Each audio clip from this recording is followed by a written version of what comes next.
136,000 pisong halaga ng droga, kumpiskado sa search warrant.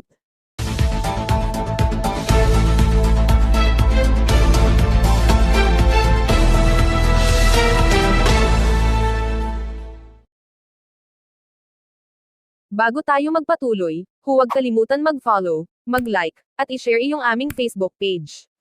At huwag din kalimutan mag-subscribe sa aming YouTube channel, ang Serbisyo Balita Live Online. Maraming salamat po.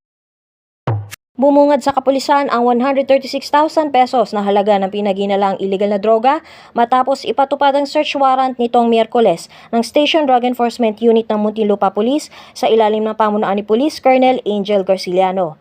Sa bisa ng search warrant na in-issue ng RTC Executive Judge ng syudad ay naisagawa ito sa pamunuan ni Police Captain Jojo Rosit dakong alas 10:37 ng gabi sa bahay ng kinilalang suspect na si alias Chan, 27 anyo sa San Guillermo Street, Putatan.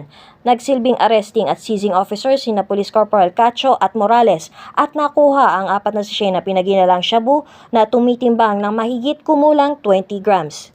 Nakuha din ang isang digital na timbangan at minarkahan ng mga ito kasama ang isang pouch bilang mga ebidensya.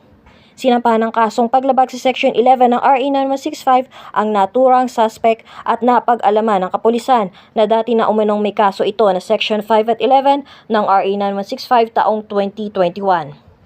Ito si Dryan Zamora, nag-uulat dito sa Muntinlupa City para sa DZSB, ang impila ng katotohanan at paglilingkod.